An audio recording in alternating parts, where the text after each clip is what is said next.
Welcome to Salt City Hoops on this fine Thursday, Friday, Saturday, whenever you happen to be listening to it. This is the Salt City Hoops podcast. I am Mark Pereira here back again, talk to you about the latest in Utah Jazz news, happenings. How are the young guys developing? Are they losing enough? Are they winning too much? Let's talk about it today. I'm so thrilled to be here. We got a couple beers here for you today. And it's been a minute since we've caught up. We had Christmas, we had New Year's. Happy New Year, by the way. And it's when we have these regular check-ins, like I always like to say, it's sometimes a week to week or even every 2 weeks feels like nothing happens, perhaps, from a week-to-week basis for a team that is not jockeying for a position where every game is important as far as winning in the standings and playoff positioning. Now, I'm sure everyone is very much paying attention to how much the Jazz are losing and they're jockeying in that sort of way, but that is more of almost like a macro thing because you're concerned about how is the team constructed. Are they set up to lose enough games versus a game-to-game winning construct is a much more micro in the sense of are the players healthy? Are we losing a player for a game? What does the schedule look like in the upcoming week? How many wins can we project? And so the whole jockeying for losing position, it tends to be a slower burn, I think. Also, it's just not as much fun, I think. You can see the relative cheers from folks when the Jazz are losing games this year, but it does not equate to the thrill of having your team jockeying for the 1 seed, right? Like we've had a lot of fun with those times.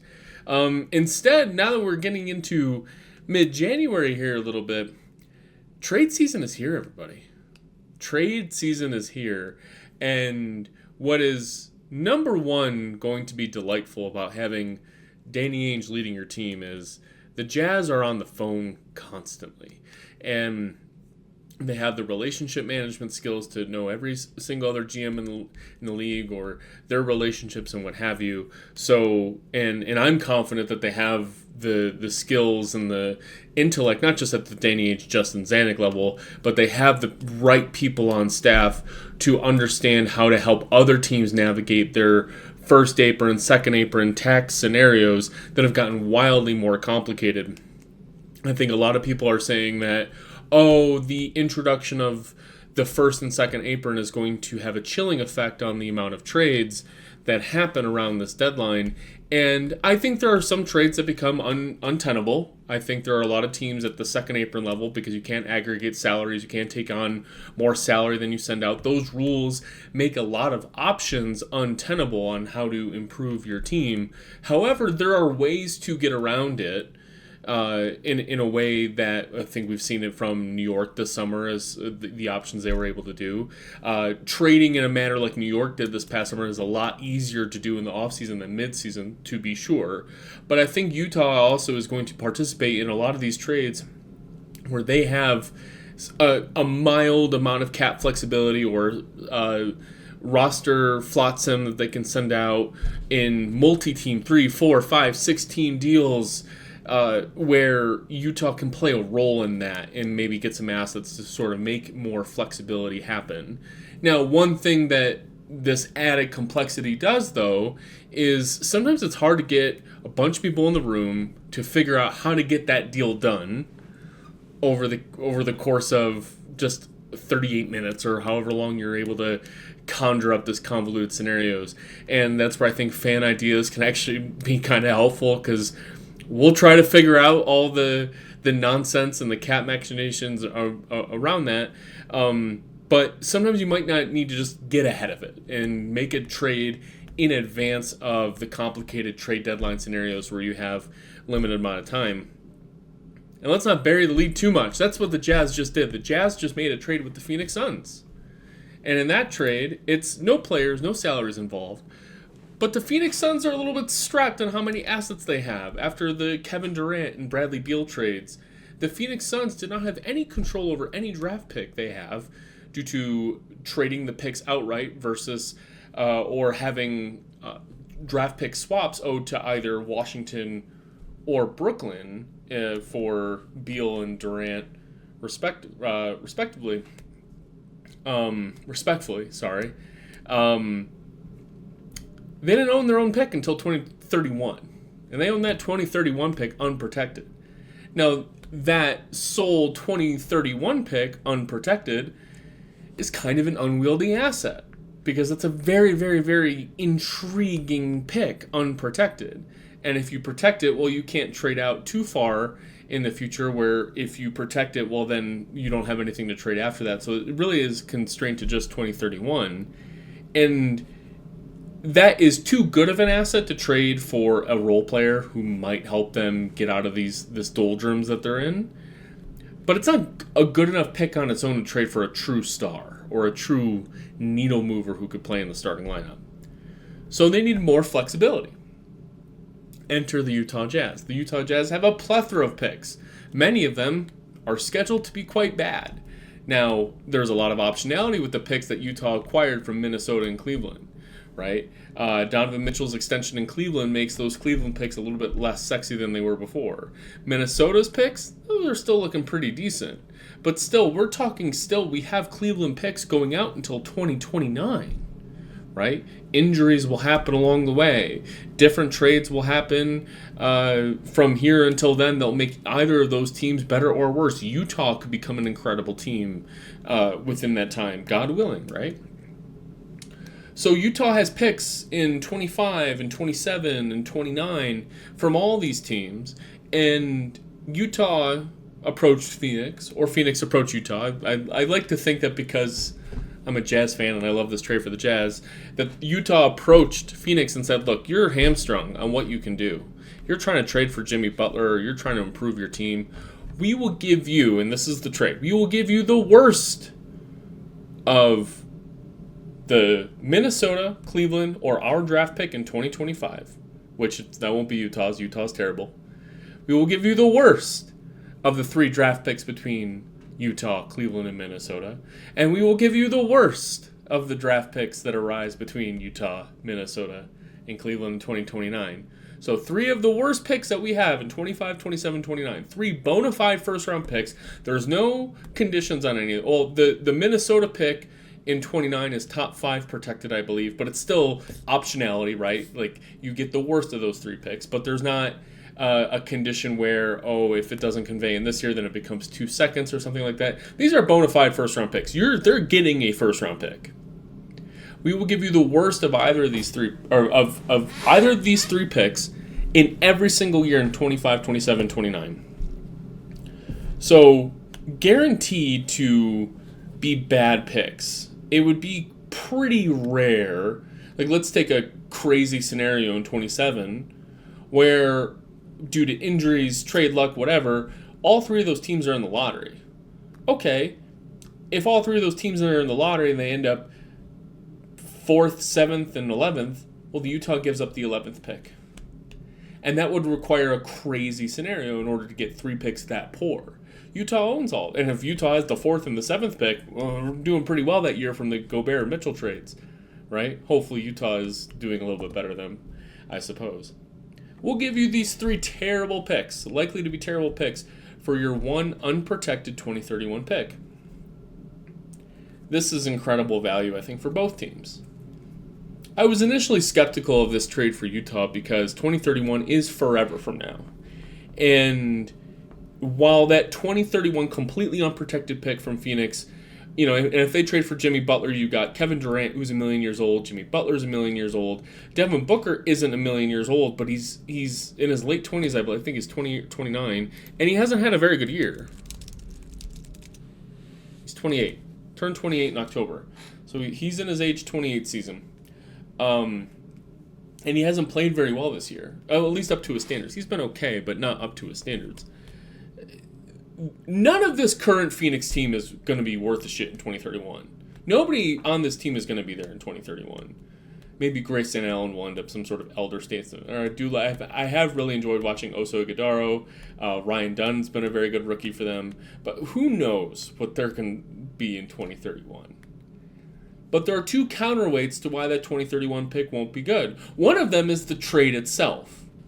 If, as a team, You owe your first round pick out for a certain year. And if you're the Suns, you owe it out for a quadrillion years in a row. You have no incentive to weigh you down. You go into that year thinking, well, we don't need to tank this year because we don't have our first round draft pick. There's no reason for us to lose and lose and lose and lose and try to get a high lottery pick because now Utah has it. So you could see a scenario where if the Suns are even a regular bad team with their own draft pick is saying, like, we're benching Lauri Markkanen, we're benching John Collins, we're just going to try to win 20 games instead of 35 and try to see what we can do there. But if Utah, for instance, didn't own their pick this year, what incentive would Utah have to rest guys? We would just play out the string, see what happens. And in fact, we would want to give a worse asset. If we owe our first round draft pick to another team, you'd want to make that pick as worse as possible so that your position relative to them is stronger. So by the sheer nature of Phoenix not owning that 2031 pick anymore means that they may try to be better in 2031. However, sometimes the forces around that aren't precise, right? Brooklyn owed Houston their first round draft pick from the James Harden deal this year. One thing led to another, and Brooklyn was very bad last year, ended up giving the third overall pick to Houston. They drafted Reed Shepherd, who has looked atrocious, but that's besides the point. The other counterweight to this is Matt Ishbia and his penchant for spending. So far, he is willing to spend complete quadrillion billion dollars on this team. And one thing that the new salary cap structures have is it's very expensive, but it's also very hard to get yourself out of that situation without completely bottoming out. And it is more useful to trade a salary slot for an equivalent salary slot and make moves around the margins to kind of keep a high salary throughout all these years if your owner doesn't give a shit about the luxury tax. And he doesn't, right? So they may keep the same salary amount going forward, and if they're spending that much money, it's going, like, even if the players are underperforming their contract, these are going to be players who are worth something, right? I think you end up in a funny situations like Portland is right now with their Jeremy Grant and DeAndre Ayton contracts, where you can have two outsized contracts on your team and you're still terrible. They're in a difficult situation. So, like, these aren't reasons I think that pick is guaranteed to be a bad pick for the Jazz. It's more that this 2031 pick that the Phoenix Suns owe, now that it's owned by another team, combined with their penchant for spending and being willing to kind of try and be competitive over these years, it is not guaranteed that this pick is going to be higher than 15th, right? You're hoping that a few more strokes of luck means that this pick gets into the top 5, gets into the top 3. And you can add that to your team. Here's another factor that I think that this is the reason I continue to be swayed that despite that these counterweights that I mentioned, that this may be a good thing for the Jazz. The Jazz, by making this trade for the Phoenix Suns' unprotected 2031 pick, does not mean that Utah is making that 2031 unprotected pick. It is merely an asset right now.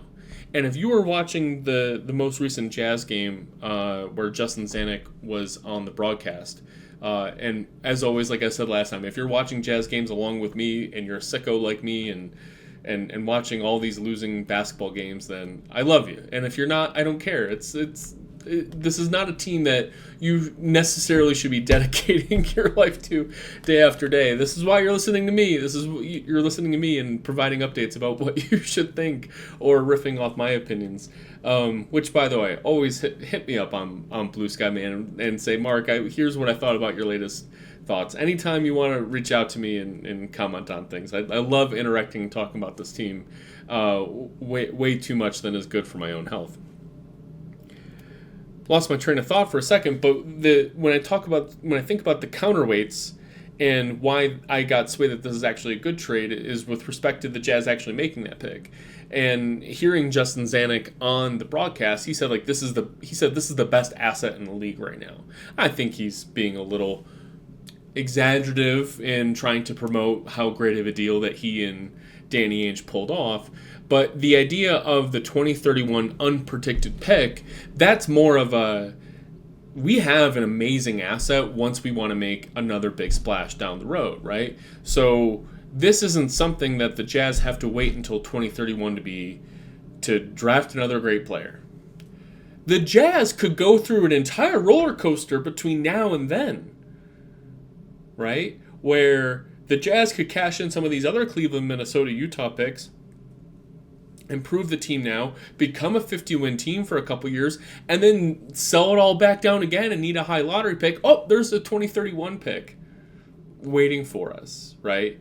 And if Phoenix is bad at the time. So this is less about needing to hope that the Jazz draft a current 8th grader. You hear James Jones and Matt Ishbia, I think it was at either the closing press conference from last year or the introductory press conference to open this year, where both Matt Ishbia and James Jones, when they were on the microphone, they said, we don't care about current 8th graders for the Phoenix Suns. We care about winning now. And that's a little pejorative, right? Oh, we don't care about 8th graders. Almost making teams that are looking at their 2031 draft picks sitting around scouting AAU basketball games. And yeah, there are some colleges that I think are doing that a little creepily, perhaps. And I'm not saying NBA teams don't do that, perhaps. But no one's sitting around there being like, do you see what that 8th grader did yesterday? That's not what's happening. It's more about the asset. You don't care who you're drafting in 2031. It's about what you can do with that pick.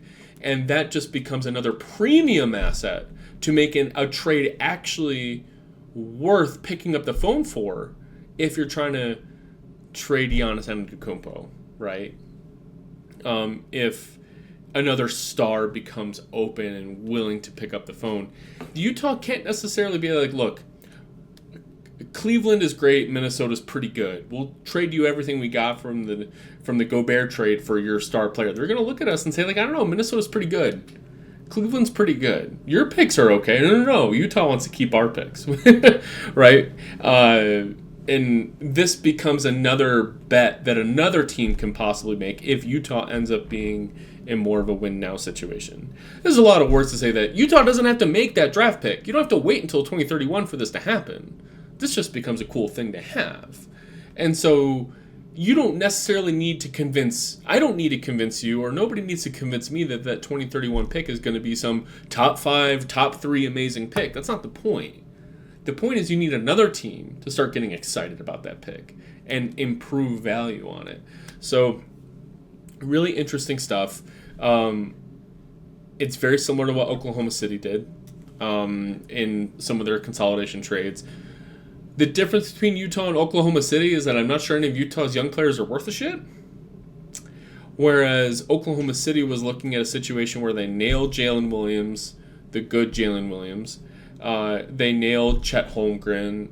SGA was, at the time they started doing these consolidations, SGA was obviously a star and has become an MVP candidate. They had these reasons to say, like, oh, we need to consolidate, like, right now. This is going to be a problem. We do not want to extend Josh Giddey. Josh Giddey's okay. He's going to have a nice NBA career. We don't want to deal with that. We want to consolidate into the stars that we have acquired. And they got these reasonable contracts for Isaiah Joe and Aaron Wiggins that say, like, all right, we're going to have our stars and then we're going to have our bench guys on reasonable contracts. So they're building their team almost video game style, where the young players that they draft are all hitting for the most part, and they're filling out their team with role players on extremely normal contracts. So just incredible stuff there from Oklahoma City. This is Utah doing it well in advance. And as I look at the Jazz entire youth movement, I don't see a single player yet where I'm like, that's a 10-pole. Even Walker Kessler, second place Rookie of the Year candidate Walker Kessler, who is objectively a winning basketball player on whatever team he plays for, he's nice. like having him around. Going to be a good defender for a long, long time. Is going to get a nice fat 8-figure contract. Maybe even 9 figures if it goes out long enough, or if he makes, $30 million plus. It actually was looking like a 9-figure contract now that I think about it. I'm not sure if I want to pay Walker Kessler a 9-figure contract in any event, but this is not a Walker Kessler-centered podcast. I'm just saying we don't have an obvious Jalen Williams or Chet Holmgren on this team. All these young players, the best you can say about them is they're okay. Could they become all-stars? You got an outside chance at one of them at this point. Right now, the most tantalizing, coolest player is Taylor Hendricks, who looked awful last year for the most of last year, and looked like a lockdown defender with a wildly transformed body for a handful of games this year before he broke his leg and is out for the season. But he is almost the most promising or tantalizing prospect because we don't know anything about him. He's still just a mystery. It's a mystery box. It could even be a boat. Whereas Cody Williams is bad. Kyle Filipowski, he's got some skills, is bad. Isaiah Collier's got some skills, is bad. Bryce Sensabaugh was unplayable for a full season and a third of this season and is looking like an interesting bench scorer type of late. We're going to get into some of these young guys in a minute. Keontae George, he's kind of fine, but still the ball isn't going in the bucket enough. I mentioned Walker Kessler. So, and I'm sure I'm forgetting somebody because Utah has 1,000 of these guys, but I'm pretty sure I rattled off all of them. I'm looking at the roster now to make sure I didn't forget any of the 1,000 guys under 30 for this team, or under 25 for this team. I mentioned everybody. I think the guy we tend to forget is Taylor Hendricks because he hasn't played. And he's more of like, he's kind of tantalizing for what he can do defensively, and maybe he's got a 3-point stroke, but what even is Taylor Hendricks right now? So Utah isn't in a position where this consolidation trade is to make the extensions look normal and consolidate into like a 60-plus win team like Oklahoma City has. Like, let's not get too ahead of ourselves here. But it does become a point where I think we can see some Ochai Agbaji trades for some of these young guys where it's like, look, it doesn't look obviously like it's working out or obviously like this is a thing we want to hold our hat to. So let's get more bites at the apple for guys who could obviously prove themselves. Agbaji's been fine in Toronto. I would be disappointed if he was having the season in Utah that he's having in Toronto, because he just hasn't improved enough where you're like, that guy matters to the future of the Jazz. I'd rather just, all right, take another draft pick and, well, sure enough, there's Isaiah Collier. Right? And Isaiah Collier's done enough where you're like, all right, well, I'd rather have Isaiah Collier than Ochai Agbaji at this point. Although Collier's had his own struggles. Because you're taking the additional bites there. So this 2031 pick is a nice little asset to have. I'm not immediately flipping it for a star, but it's a nice little thing to have in there. On Phoenix's side, I think what people forget is that it's not that they had no draft picks, right? Because of the Stepien rule, you can't be without a draft pick in consecutive years. And a lot of people thought, like, well, they traded everything they had. Well, that's because they traded swaps in these years, in these even years, the 26, 28, 30, etc. So they don't own the quality of their own pick, but they have a pick in 26, 28, and 30. They're also bad picks. This is a way for them to add yet 3 more bad first-round picks to their treasure trove. So it gives them optionality with what kind of trades they can make on the back end. Maybe they thought that a player who could help them this year is worth 2 bad first-round picks. But all they had was the 2031 unprotected that they could trade because they already traded the swap rights out. That would have been too much for a nice little role player that could help you out. What you really want to do is trade him like yeah, here's a bad first for that useful player. So that you can draft your own younger useful player perhaps down the line. Or 2 bad first round picks down the line. Now they have 6 straight years where they do have a draft pick to trade, which gives them the optionality to make moves. And everyone's focusing on Jimmy Butler trade, Jimmy Butler trade, Jimmy Butler trade. And that makes obvious sense because Jimmy Butler provides a lot of skills that the Suns don't have, and the Suns don't give a shit about money or age or any of this sort of stuff. And Bradley Beal is the rare player where like the money kind of makes sense for both Miami and Phoenix, except for the fact that Miami wants to get off future money. And if you're trading Jimmy Butler for Bradley Beal, Miami is now adding future salary to their cap sheet because Beal has a longer contract, and Beal also is perhaps not worth a shit for the next few years. So you need these sweeteners to help other teams get engaged with the deal to help make that worth it for Miami to take on Beal's contract. And yes, you could trade 3 first-round picks for Jimmy Butler, what have you, but what Miami is probably going to want to do is figure out how to use those first-round picks to get off something like Duncan Robinson money. Or trade a couple of those picks in Tyler Hero because he plays Bradley Beal's position for someone who can be more forward-sized to replace the Jimmy Butler loss. Khalil Ware has looked amazing at center, by the way, for Miami over the past couple weeks. Maybe amazing's perhaps a little too strong, but they've started to play around with Khalil Ware and Bam Adebayo playing together. So they're starting to have a front court that might be gelling together with each other, and maybe they want to figure out what to do with it. So this gives Phoenix obvious Jimmy Butler ammo, but if that trade doesn't work out, Phoenix is looking at their roster saying, I don't get it. We got 2 young rookies that are worth playing in a rotation in Iguodala and Ryan Dunn. We have Kevin effing Durant, who has slowed down a little bit this year, but he still does a lot of Kevin Durant things. And I think you get Kevin Durant in the playoffs, he can absolutely still go FU mode in the playoffs. So you just got to get there.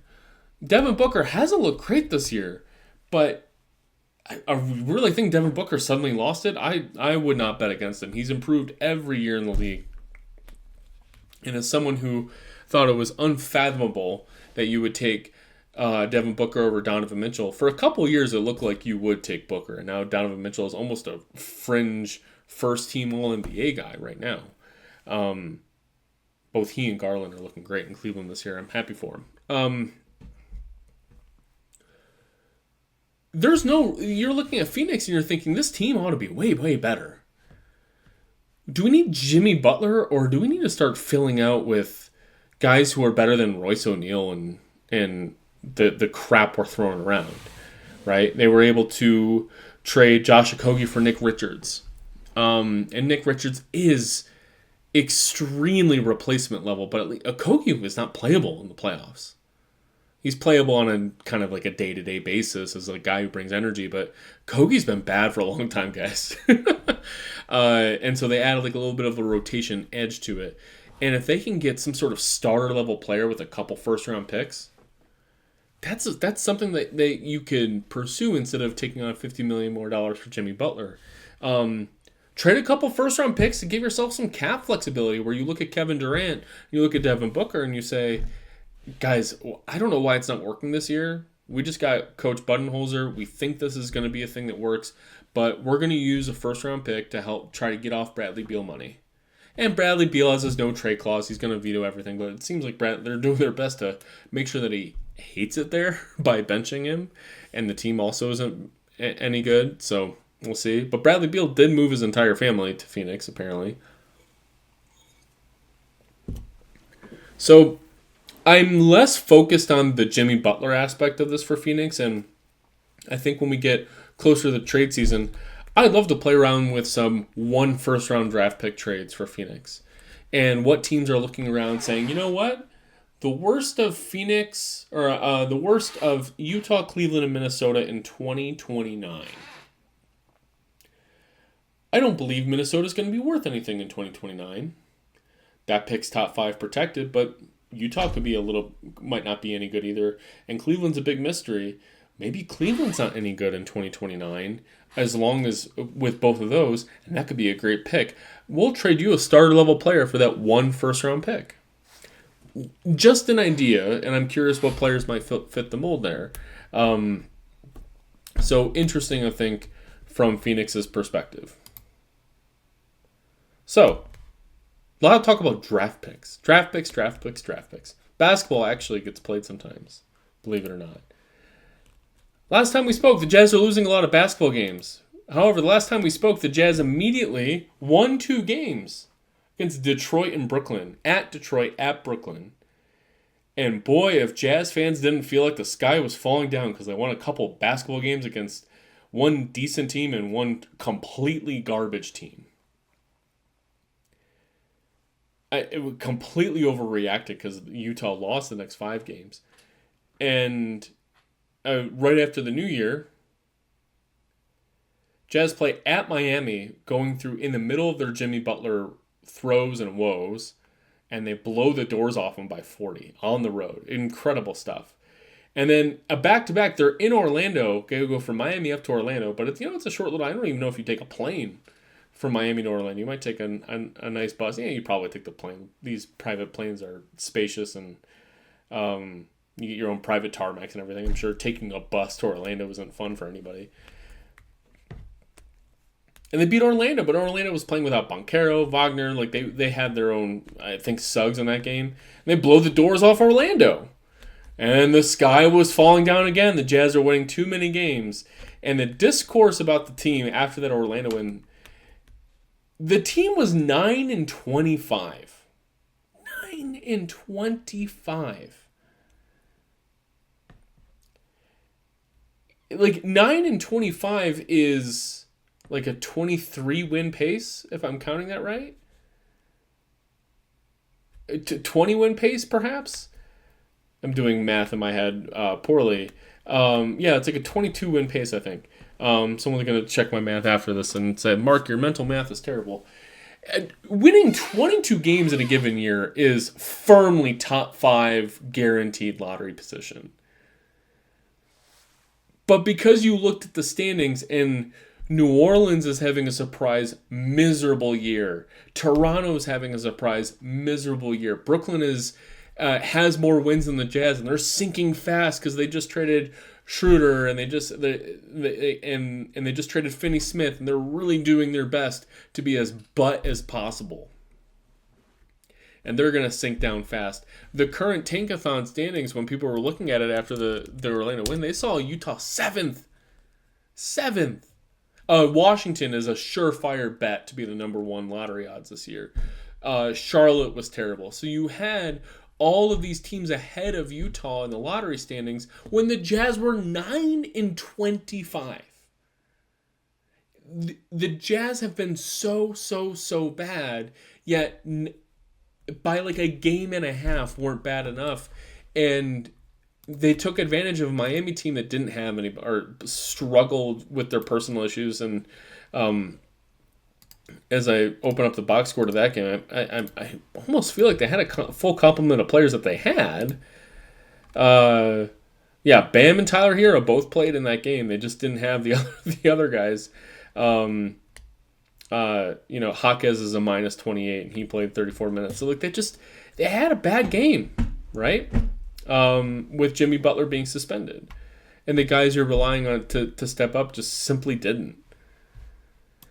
And then you go into Orlando and play and beat up on an injured team. 9-25 is just miserable. Don't worry, though. The Jazz made sure to lose at home to Atlanta, lose at home to Miami, lose at Phoenix, and all the Miami game and the Atlanta games at home, those were dicey. The Atlanta game was fun because that involved a Trae Young game winner from half court. Jazz tied it up with a couple seconds left, and Trae Young hit a game winner at half court. It was just a thrilling, fun game where Lauri Markkanen played great. By the way, Lauri Markkanen was playing through a lot of this, and he's looked a lot better than he did at the beginning of the season. Not quite where he was 2 years ago, but he's looked pretty solid. Walker Kessler has been angry and amazing. His girlfriend won Miss America, by the way. Miss Alabama first, now she's Miss America. So Walker Kessler's got an additional edge to him. But the Jazz were competitive in this Atlanta-Miami-Phoenix game after the 2 wins. And so the Jazz fandom were like, all right, Jazz are losing enough. This is fine for us. But those games were too close. So the Jazz said, look, we're going to bench Lauri Markkanen. We're going to bench John Collins. We're going to bench Walker Kessler. 22 or 23-year-old Walker Kessler. You're not going to play. We're just... and we had a couple injuries, too, on top of that. So the Jazz are hosting the Brooklyn Nets. And the Brooklyn Nets at this point, they had not brought in D'Angelo Russell yet into the fold. So the Nets were just a desultory team. But the Jazz said, look, we're going to try our best to lose to the Nets at home. We're going to start Drew Eubanks. We're going to start Isaiah Collier. We're going to start Micah Potter playing 20 minutes. And we're going to start Cody Williams, who's been awful all year. And just to look a little credible on the floor at times, we're going to start Colin Sexton. It wasn't enough. The Jazz won a game winner. They were able to get the Nets to take them to overtime. Remember, that Utah's at home playing against the second or first worst team in the league by talent at this point. Like, if you put Brooklyn and Washington right next to each other, I think Brooklyn is probably a worse team than Washington right now after the trades that Brooklyn made. And, Washington's got some talent. Like, they can surprise. Kyle Kuzma has been awful, but can still get hot occasionally. Jordan Poole has actually been pretty good this year, all things considered. They have some intriguing talent with Alex Sarr and such. Jonas Valanciunas, if he's playing, he's a competent basketball player. So the Nets might have been the worst team in the league, and they were on the road in Utah, still a notoriously difficult place to play because the fans still show out as much as they can, and you have the elevation aspect. And Brooklyn still took Utah to overtime, and it required an Isaiah Collier game-winning layup to win that game. And Isaiah Collier almost lost the basketball at that on that game, which was funny. But he was able to gather it at the last second and kind of scoop up a layup for the game winner and shut down Brooklyn on when they attempted. But they won. Utah won a game, and so the Jazz are sitting there at 10-28. Now the Jazz are on a 20-win pace, right? And the sky is falling. The Jazz won at home against Brooklyn, and the Jazz gave everyone a big, big treat. They continued to bench Lowry. They continued to bench John Collins. They continued to bench Walker Kessler, and I use bench intentionally because these guys are all absolutely healthy. They bench all their good players, and for a couple games they bench Colin Sexton, which is apparently the hardest thing in the world to do, is to get Colin Sexton to not play basketball. And so the Jazz played all these horrible players, and they rattled off 3 losses in a row that thrilled everyone, I'm sure, where they lost to Charlotte at home. The reason these are thrilling for the Jazz is mainly because these are all teams that are sniffing around Utah in the tank standings. So if Utah is losing to these teams, they're more valuable than losing to Miami. Like, you're losing to these teams, it matters. So you're losing to Charlotte, and then they have they have an away with the Pelicans, where they were in New Orleans for a Friday and a Monday game in New Orleans. It's weird. The NBA schedule's been so weird this year, is like how things are grouped together. And Utah, despite going to overtime in the second game, they lost both games in New Orleans. So you have losses to Charlotte, New Orleans, and New Orleans. And then you come home, and this was yesterday. They don't come home. They go at Oklahoma City, and they say, hey, look, we're playing on the road against the best team in basketball, or at least the best team in the Western Conference.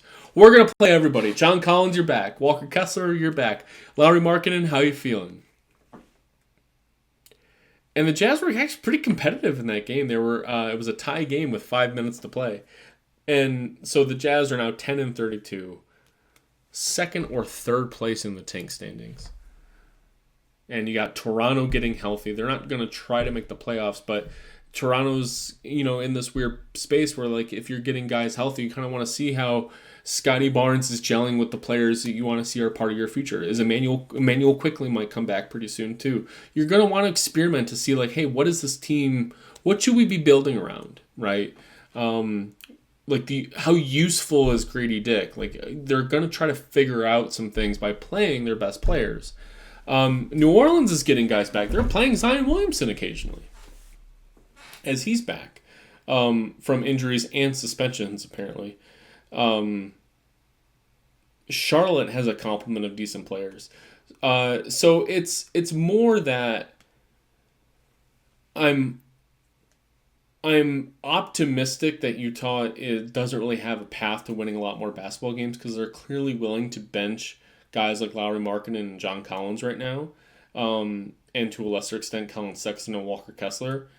It's more that these other teams are going to try to win a few games before they start trying to lose a lot. And teams that should be trying to tank, like Portland and Chicago, have a condition where they need to be trying to win. So the sky was falling on the internet and in conversations about the Jazz not losing enough games after some ill-timed wins. But guys, they're 10-32.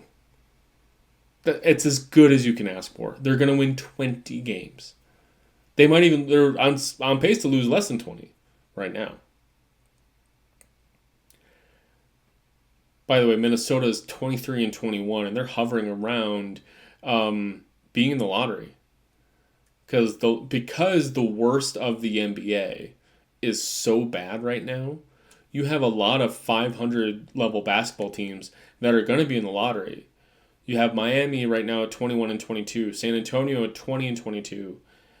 Golden State sits 12th in the lottery at 22-22. Phoenix is 13th in the lottery at 22-21.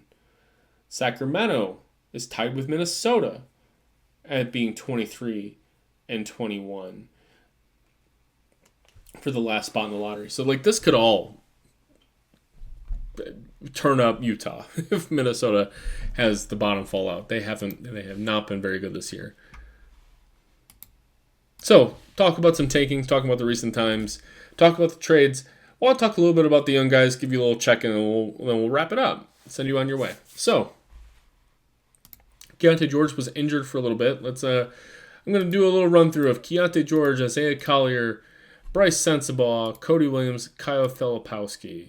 Once again, I'm going to leave Walker Kessler out of this. I mentioned a little bit earlier that he's been pretty great to watch. He hasn't expanded anything. We're not seeing anything new out of Walker Kessler, but we are seeing a lot more force, physicality, and skills at rebounding, especially offensive rebounding. That this is the starter level player that we expected to have. We'll see if we trade Walker Kessler for a couple first round picks or explore what happens to his contract this offseason.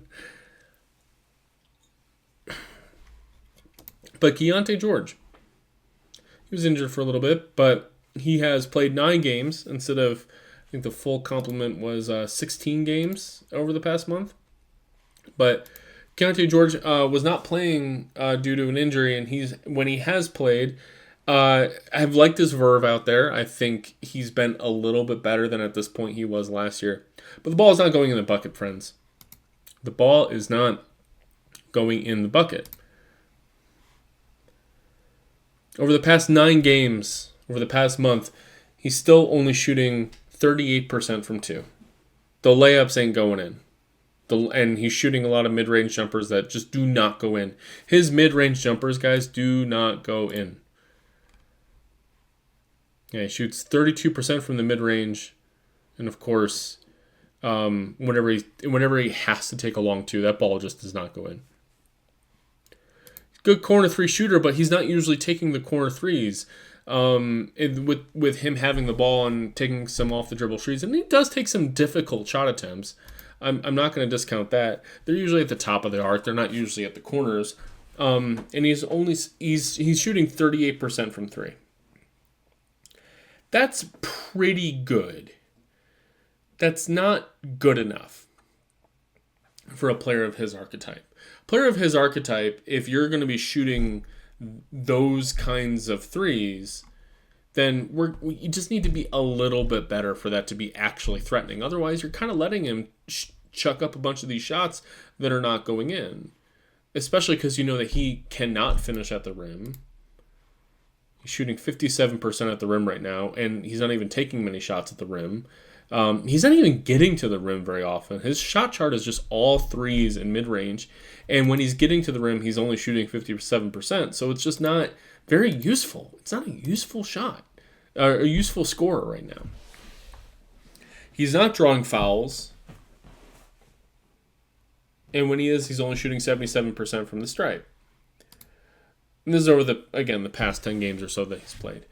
But this is better than it was these are improvements from where it was. So it's just not, the ball's not going in enough, as I've said. And I think the one positive thing I'll say is, I think his passing has improved a little bit, and he's not turning the ball over as much. The beginning of the season, friends, I was tearing my hair out at the types of turnovers that Keontae and Isaiah and Colin Sexton were having. John Collins would have the worst turnovers. I think Isaiah Collier's turnovers have always been the most mind-numbingly awful. Keontae George has been the only player to improve that. And his turnovers have gotten a lot better. You see his turnovers are more trying to do things instead of dribbling off his foot. So I've been happy with Keontae learning how to run an offense a little bit. By the way, I haven't mentioned Jordan Clarkson at all. Like, he has not played in a long time. He has a torn plantar fascia. And when I talk about like benching guys who are helping win, I was hoping Jordan Clarkson would play more because he is not a winning basketball player at the moment. But alas, we have a lot of minutes for Isaiah Collier and Keontae George. By the way, the beer I'm drinking tonight, because I'm taking sips of it as I finish up here, from local brewery, Great Divide, Hibernation Ale. It's one of their English-style old ales. And I think English-style ales are going to make a big comeback this year as everyone gets sick of IPAs. I'm not personally an IPA drinker. I love cask ales and English ales and that sort of thing. So I really hope that more breweries are doing this because you can get some good ABV, good taste, good flavor, good malty flavor without feeling like you just licked a pine tree. No offense to my IPA friends out there. Maybe a little offense to my IPA friends out there. But Isaiah Collier is a player I want to talk a little bit more about because he's really confounding me lately. When I watch Isaiah Collier, it's so obvious that he has a good feel for the speed of professional basketball. And that he's not overmatched physically. And he has good ideas. And he's watched a lot of film where he's just a natural NBA guy, where he knows where the ball generally should be going. He also scored decently enough in college where the three-point percentage wasn't great, but he was fine. The free throw percentage wasn't great, but it was like acceptable for college. He plays like a player who, for the first time in his life, is playing where every night is a challenge, where every single night, all 9 players on the court are better than him. Sure, at USC, if he was playing a worse team, or a really great team, if Isaiah Collier was playing a great team in college, he was maybe the 4th or 5th best player on the floor. But here, he is consistently going to be the 9th or 10th best player on the floor. Even on these horrible Jazz lineups, right? Like, Drew Eubanks is better than Isaiah Collier. Patty Mills is better than Isaiah Collier. Svi Mykhailiuk is better than Isaiah Collier. He's rarely going to be in a situation where he's not the 9th or 10th best player.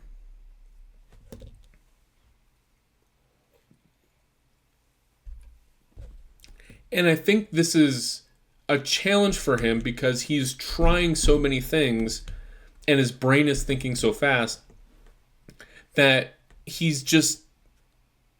the ball isn't going where it needs to go. He's not thinking poorly. The ball isn't sticky for him. He's a natural passer. He wants to move the ball along. He wants to get guys involved. And like that is palpable. And that is contagious. It's good to have a player with those natural things. Guys like Emmanuel Mudiay, who never figured out scoring and all, Mudiay didn't ever have that. He had a very much a score first kind of personality, or score.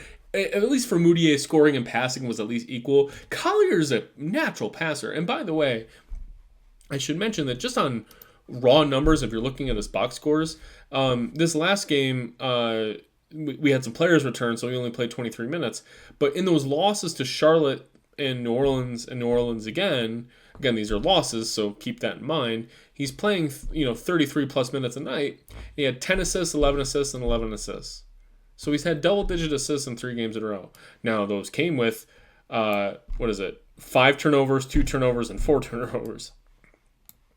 And but he was a +8 and a +5 in the 2 New Orleans games. It looked like he really has the skills to be on an NBA floor. He doesn't look outmatched.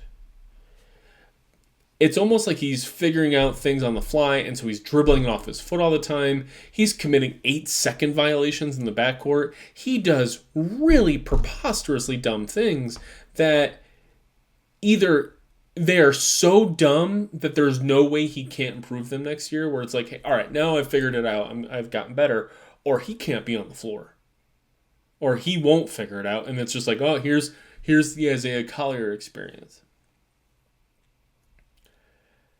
I like to think that he's going to figure this out because he's a willing team player. That I don't see him trying to find his star.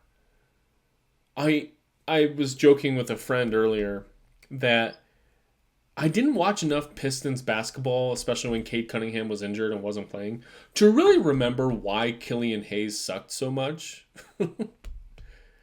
Because Killian Hayes' numbers and Isaiah Collier's numbers look identical. Can't shoot at all. Turnovers are unfathomably bad. The quantity and the quality of the turnovers is so bad. And he's now playing in the G League, doing what he can. And Detroit is mercifully, thankfully, not having to play Killian Hayes. And I'm wondering if the Isaiah Collier experience will hopefully be different, because Killian Hayes was a high draft pick. Collier was a very, very late first-round draft pick. Collier was the number 1 prospect coming out of high school at one point. He eventually was not the number 1 prospect coming out of high school, but I think he still ended up as a top 5 recruit for USC. And his USC season just showed he's just a point guard. He's just a guy. And that is still a good outcome for the late first round pick that it is. But there needs to be more consistency for, you'll listen to our podcast or read our articles from before the season. We thought he had perhaps the best star potential among Cody Williams and Kyle Filipowski of this coming out of this year. Is like, hey, if Isaiah Collier figures out some of these other things, he's going to be the star. He has the highest ceiling, perhaps. Just not quite seeing that, but I do hope that we maybe get a good backup point guard style career out of him. And I'm excited to see what he does in Summer League next year, because we've talked about how when he went to the G League, he immediately showed that he did not belong in the G League. He dominated the G League. I think he had one bad game there, but his first game was like a 37-point, couldn't miss, and he was the best player on the floor. So I think he's still figuring out, what can I get away with in the NBA, and how do I play with this entire cavalcade of players who are all better than me, and how do I improve them instead of improving just like, oh, can I score? Can I not turn it over? Let me just make sure that everyone is getting what they need. But his stats are abysmal. Helps the Jazz tank this year, but and I like seeing his passing, but and his defense is pure space cadet, right? Before the season, I compared him to Eric Bledsoe in kind of like his size and what he did on the court. But Eric Bledsoe came out immediately as a young player and was a defensive menace. Amazing at blocking shots, great steals guy, good young defensive player. And Isaiah Collier is just, his brain is off defensively completely. The brain is not working. So We'll see what happens with Isaiah Collier. Definitely the player I'm going to be watching a lot towards the end of the season, because I think what the quality of Isaiah Collier kind of determines a lot for the future of the Jazz. Another player I want to go a little longer on is Bryce Sensabaugh. Got to eat some crow a little bit about Bryce Sensabaugh. At the end of last season, during Summer League, and at the start of this season, I was extremely vocal that I did not understand Bryce Sensabaugh and what people saw in him. The ball wasn't going in enough. He turned it over a lot. He broke offenses because the ball would stick in his hands and he would take long mid-range shots. It wasn't useful, and he wasn't particularly great in the G League either. It was just like, here's an inefficient guy who breaks an offense and can't play defense. I have no desire for that in my team, and I see no potential for that. Over the past few games, and I'm filtering this over since mid-December, he has cleaned up his shot profile, where he is shooting way more threes instead of long twos. The ball is going in a lot more. And qualitatively, the ball's not sticking. If this guy has a shot, it's going up. If he doesn't have a shot, he takes one dribble and tries to get a shot. If he can't get a shot off in one or two dribbles, he's passing it, moving along, doing something else. Finally, competent team basketball out of Bryce Sensabaugh. He gets and ones with more frequency. He's getting to the rim. He's using his. He doesn't have the fast athleticism. He doesn't have a quick first step. Not even a particularly great dribble guy. And he's another guilty party of frequent dribbles off his foot. But he has this almost baby Paul Pierce style meandering into the lane where he draws a bunch of fouls and is quite good at it. And after he gets fouled, he has this uncanny ability to get the ball in the basket and get and ones out of it. So his shot profile has improved. The amount of times the ball goes in the damn basket has improved a lot. And he's showing a little bit willingness to kind of dish the rock a little bit. That's a useful bench player. I'm excited to see Bryce Sensabaugh for the rest of the season, because this is a market improvement. I like seeing him out there. So, and maybe I don't need to go super long on it, but just saying hey, over the past 15 games or so, shooting totally fine enough from three, 95% from the stripe and getting a few free throws, and he's shooting fine at the rim. Shooting 82% at the rim. I'm looking these stats up in real time, I'm sorry. But 82% at the rim for a 6'6 guy or 6'5, whatever he is, that's pretty good. That's useful. And if he can get there and not have the ball stick, that's really, really, really helpful. Defense is terrible, but what can you do? I'm not going to complain about a guy's defense when the Jazz are this bad. And half the time he's playing without Walker Kessler. Cody Williams has been pretty awful. Hasn't been good in the G League, and he hasn't been good in the NBA.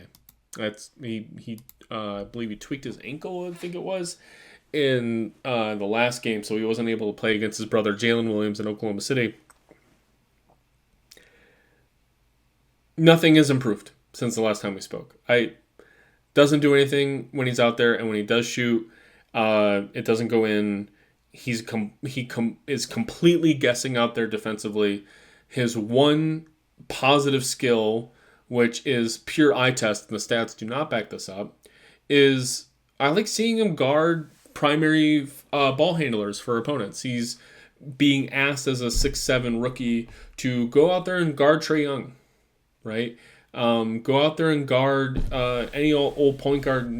Pick a point guard, and Cody Williams is the first person who's guarding him.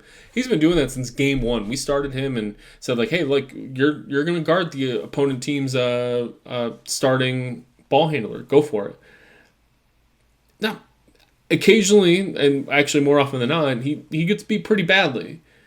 But there's sometimes where he really does cause some problems and is figuring out what he can get away with. I think this is a future defensive ace. whether he's a defensive ace in the NBA or in Europe somewhere is going to depend on if he can hit a damn 3-point shot, because he cannot. And he's hesitating out there. He's looking almost like worse than Joe Ingles did when Joe Ingles was not quite a rookie, but when he was playing with the Jazz in his first year, where Joe Ingles was like not guarded at all. We think of him now as perhaps the greatest 3-point shooter in Jazz history.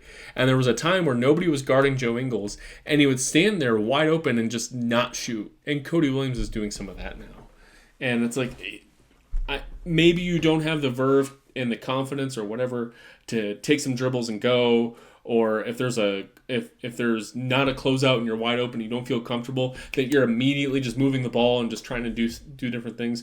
I get the hesitancy, but you can't be wide open and do nothing. But he's not being guarded out there. If he's not guarding the primary ball handler, he's completely guessing defensively. He's not a weak side menace at all. It's a real problem. And no real change for me on Kyle Filipowski. He's played a little bit more with Walker Kessler out. He's learning what he can get away with defensively, but he's really abysmal defensively. A lot of my compliments of him in the beginning of the season about his defense was more about his smarts, and he was actually still not moving his feet well, but he was really putting himself in a good position to have good contests and everything. And that really hasn't changed. Defensively, never will block a shot in his entire life. The ball doesn't go in when he's shooting threes. If he's going to be useful as a non-defending big, then the ball has to go in from three. You can't just be this 7-foot quality passer. Like, that's not if that's your only real skill, then what else are you doing out there? Like, okay, his rebounding is okay. You're 7 feet tall. I would expect that. Otherwise, I'm going to find my rebounding from other sources if I can fill actual shooting around this. Kyle Filipowski needs to shoot better than what he is. His 3-point percentage on over the past month is 28%. On the season, again, sorry, real-time stats looking up, so great radio. But over the past month, his 3-point percentage is 28%, which is unacceptably poor. And 30% on for the season. Not good enough. 62% at the rim. For 7 feet tall, he's got to shoot better than 62% at the rim. We just mentioned, was it Sensabaugh, who's shooting in the 80s at the rim, which is incredibly great. Got to shoot better. So, friends, that'll do it today. I just would like to give a little young guy wrap up. And just to recap, Jazz made a big trade. For them, what they can do, they traded 3 first-round draft picks, but 3 likely to be very bad draft picks, for 1 potentially great draft pick with the Phoenix Suns. I kind of like it for the Jazz. I also like it for the Suns. I know a lot of people are joking about the Suns and mortgaging their future or whatever, but they have a team that needs to improve now with what they have, and I think that's a useful trade for both sides.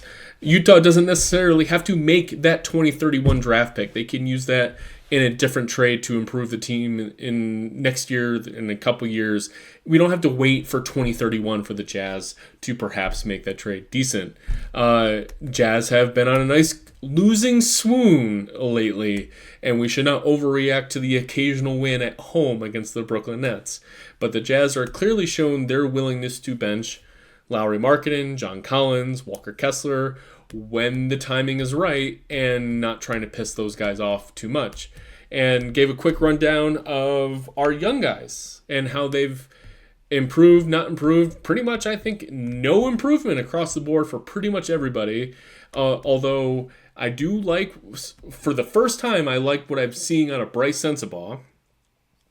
And Isaiah Collier's on-court play deserves some close eye test examination, because the stats are abysmal, but I think he's starting to figure some things out, especially over the past few games, where he can distribute the ball and be a great point guard for this organization. So hopefully you enjoyed today's show. Hit us up on YouTube. Hopefully you got this on your podcast feed. We're on Blue Sky. Come say hello. Trade deadline coming up. We're going to do some deadline preview stuff on the website at saltcityhoops.com. My name is Mark Pereira. I love being here. I love telling you about the Jazz. And I hope you have a great night. Till the next Jazz game.